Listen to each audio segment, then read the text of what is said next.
नमस्कार दोस्तों, मैं हूं रामेंद्र सिंह चौहान।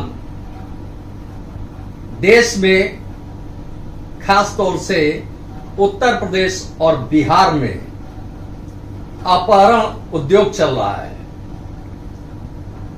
अपहरण उद्योग इसलिए कहा जा रहा है क्योंकि जिस तरह से अपहरण किए जा रहे हैं या उनको अगवा किया जा रहा है, यह अपहरण ही कहा जाएगा, क्योंकि जो हालात दिख रहे हैं वह कोई सामाजिक नहीं, गैर सामाजिक हालात दिख रहे हैं।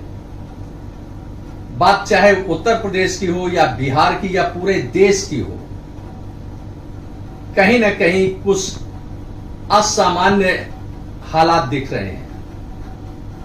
अब पूरे देश में देखें तो पहले कभी अपहरण उद्योग फिरौती के लिए, धनराशि उगाही के लिए होता था। अपहरण उद्योग के जो हालात बने हैं वह अब एक तब्दीली उसमें दिख रही है, उसमें एक बदलाव दिख रहा है। हालांकि इसे अपहरण उद्योग नहीं कहेंगे, अपहरण नहीं कहेंगे, क्योंकि यह एक नया मामला है जो अपहरण उद्योग के रूप में दिख रहा है। सामान्य तौर पर पहले अपहरण करके अपहरणकर्ता फिरौती वसूली की मांग करते थे और कई बार गंभीर स्थितियां पैदा हो जाती थी। लेकिन इस बार यह अपहरण उद्योग के हालात बदले नजर आ रहे हैं। इसमें लड़कियों का अपहरण हो रहा है, या यूं कहें कि कुछ मामले रजामंदी के होते हैं तो कुछ जबरियां ले जाने के होते हैं। यह अपहरण खास तौर से शादी विवाह के लिए होता है। लड़कियों को अगवा कर लिया जाता है या लड़कियां रजामंदी से लड़कों के साथ, युवाओं के साथ चली जाती हैं लड़कियां। अब इसे अपहरण उद्योग का माना जा रहा है कि यह अपहरण उद्योग है, क्योंकि कानूनी व्यवस्थाएं इन सब मामलों को अपहरण मानती हैं। अब पूरे देश में अगर देखें, राष्ट्रीय स्तर पर देखें, तो देश में महिला उत्पीड़न के मामले काफी तेजी से बढ़े हैं। गत वर्ष देखें तो नेशनल क्राइम रिकॉर्ड्स ब्यूरो के आंकड़े जो बता रहे हैं, उसके अनुसार देश में 4,28,278 मामले दर्ज किए गए हैं महिला उत्पीड़न के।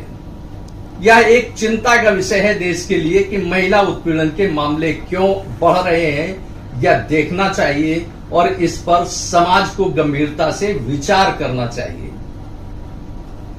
अब बात करते हैं, आपकी जानकारी में लाते हैं कि किस प्रकार महिला उत्पीड़न के बाद किडनैपिंग यानी महिला अपहरण या बालिकाओं का, युवतियों का अपहरण जो हो रहा है, उस पर भी बढ़ोतरी हुई है।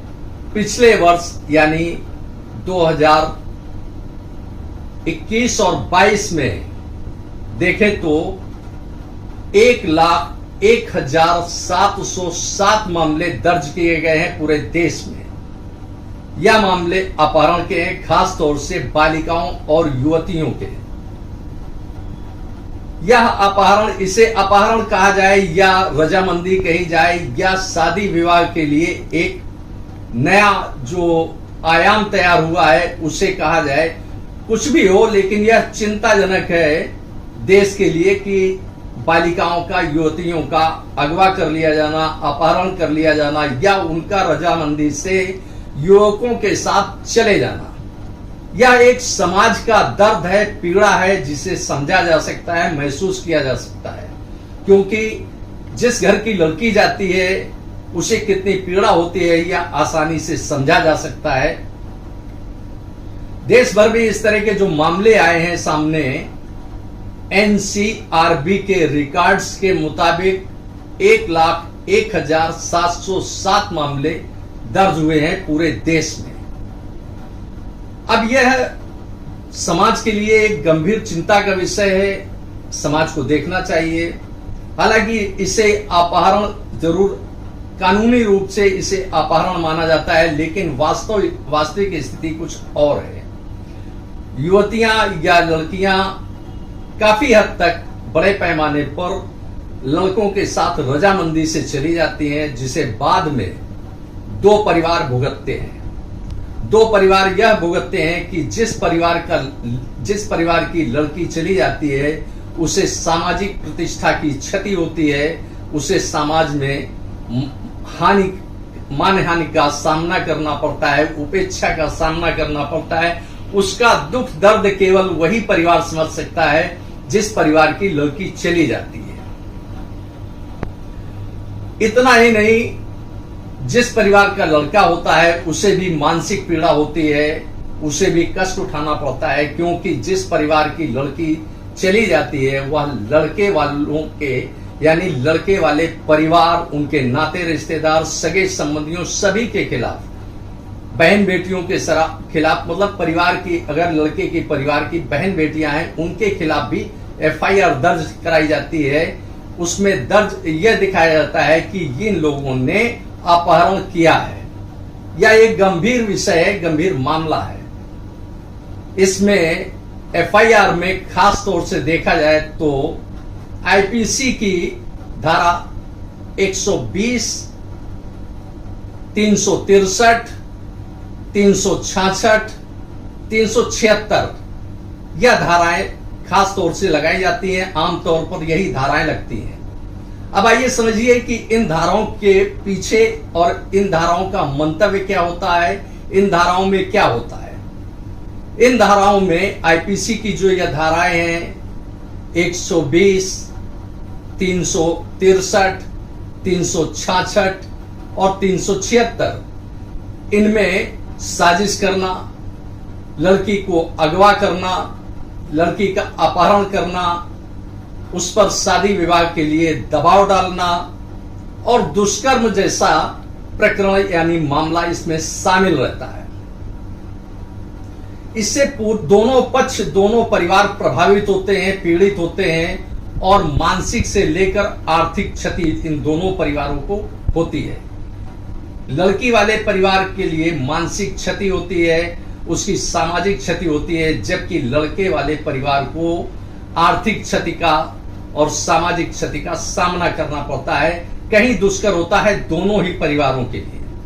अब अगर लड़की वाला परिवार, लड़की का पक्ष जो दबंग परिवार है, तो लड़के वाले परिवार के लिए थोड़ा सा परेशानी का सामना करना पड़ता है, और यदि लड़के का परिवार दबंग है तो लड़की वालों को इसका सामना करना पड़ता है, उसे प्रताड़ित होना पड़ता है।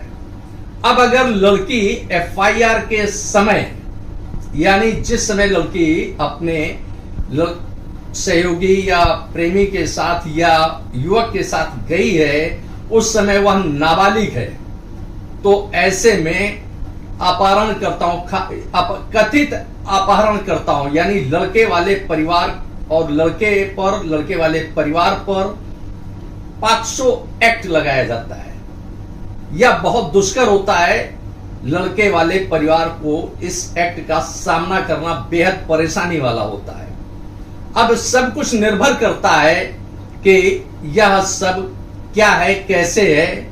अगर लड़की नाबालिग है तो न्यायालय में उसे मजिस्ट्रेट के सामने 164 के तहत IPC के सेक्शन 164 के तहत उसका बयान दर्ज होता है। अब लड़की का बयान ही सारा सब कुछ यह बयान करता है कि उसका अपहरण हुआ है, दुष्कर्म हुआ है, क्या हुआ है, कैसा हुआ है, सब कुछ उसी पर निर्भर करता है। अब इस प्रकार देखा जाए तो लड़की के बयान पर ही सब कुछ टिका होता है कि अगर लड़की बयान पलट देती है या लड़की अपना बयान, जो भी बयान देती है, उसी के आधार पर आगे इस केस को देखा जाता है। तो हम बात कर रहे थे कि अपहरण के यानी कथित अपहरण के जो मामले बढ़ रहे हैं वो कहां बढ़ रहे हैं। यह हालात पूरे देश में है। अब अगर देखा जाए तो उत्तर प्रदेश और बिहार की अगर तुलना की जाए तो उत्तर प्रदेश नंबर 1 पर रहा इन मामलों में, जिसमें 279 मामले केवल लखनऊ के हैं। जो उत्तर प्रदेश की राजधानी है लखनऊ, लखनऊ के मामले 279 मामले दर्ज हुए हैं बालिकाओं और युवतियों के अपहरण के। ज्यादातर मामले यही है, एक दो मामले, कुछ मामले हो सकते हैं जो अपहरण के हों, जो दूसरी तरह के मामले हों, लेकिन बहुतायत ये मामले यानी 279 मामले जो दर्ज हुए हैं उनमें से बालिकाओं के अपहरण के मामले अधिसंख्य हैं। अब इसके बाद आते हैं पटना, यानी बिहार की राजधानी पटना। बिहार की राजधानी पटना में 133 मामले दर्ज हुए हैं। यह भी एक गंभीर चिंता का विषय है। अब वैसे देखा जाए तो बिहार और उत्तर प्रदेश, हालांकि मैंने इसमें जो आपके सामने पक्ष रखा, कथ्य रखे, वह केवल राजधानी यानी बिहार और उत्तर प्रदेश की राजधानी के प्रकरण रखे हैं, मामले रखे हैं, जो एनसीआरबी के रिपोर्ट यानी उसमें जो दर्शाया गया, उसकी जो रिपोर्ट आई है उसके मुताबिक। अब बात करते हैं उत्तर प्रदेश के सबसे बड़े शहर कानपुर की। कानपुर मेगा टाउन, यहां भी मामलों में कोई खास कमी नहीं है कि जो कहा जाए कि यह शांत इलाका है, यहां ऐसा कोई प्रकरण नहीं है, तो ऐसा नहीं है।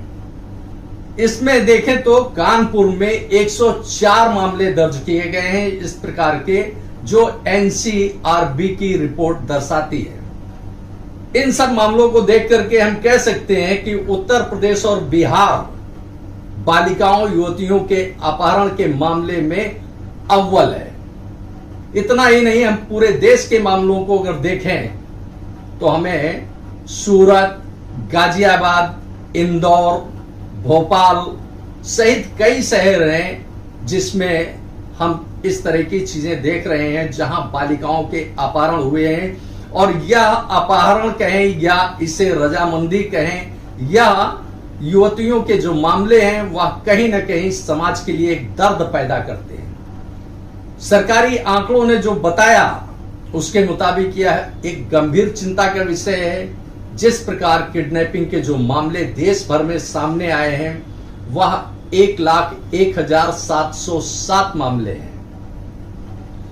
इस प्रकार देखें तो यह एक गंभीर चिंता का विषय है पूरे देश के लिए, चाहे वह बेटी का पक्ष हो या बेटे का पक्ष हो, यानी जो युवतियां युवक के साथ चली जाती हैं उनके लिए यह एक भले ही साधारण मामला हो, लेकिन अब युवतियों को और युवकों को यह सोचना चाहिए, चिंतन करना चाहिए, विचार करना चाहिए कि माता पिता के घर में जहां वो जन्म लेते हैं, शिक्षा लेते हैं, संस्कार लेते हैं और इसके बाद जब वह बालिग हो जाते हैं या युवा हो जाते हैं तो अपनी मर्जी से युवक के साथ या युवती के साथ वह चले जाते हैं, तो ऐसे में उनको समझना चाहिए, बालक और बालिकाओं दोनों के लिए है, युवक युवतियों के लिए दोनों के लिए है कि माता पिता का घर कोई अनाथाश्रम नहीं है, कोई धर्मशाला नहीं है या कोई ऐसी जगह नहीं है कि जहां आपने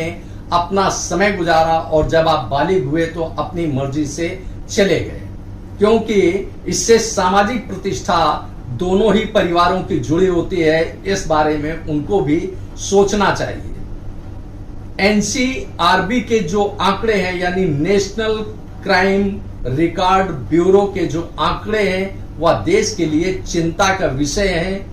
भले ही वो इन आंकड़ों में कहीं कोई अपहरण के अलावा कोई मामला दर्ज हो, लेकिन जिस प्रकार महिला उत्पीड़न के मामले जो सामने आए हैं 4,28,278 मामले दर्ज किए गए हैं, यह एक गंभीर चिंता का विषय है समाज के लिए।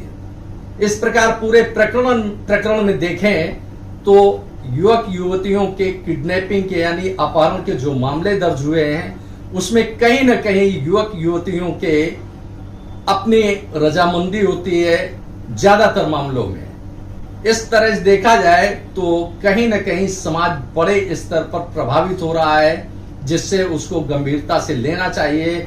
बच्चों को शिक्षा संस्कार के साथ साथ उनका खास ख्याल भी रखना चाहिए। यह भी उत्तरदायित्व अभिभावकों का है। आपने इस वीडियो को देखा, आपको यह वीडियो कैसा लगा हमें अवश्य बताएं। यदि वीडियो अच्छा लगा तो हमारा वीडियो शेयर करें। यदि आप हमारे चैनल पर नए हैं तो चैनल को सब्सक्राइब करें, जिससे हमारे आने वाले वीडियो, आने वाला नोटिफिकेशन आपको मिल सके।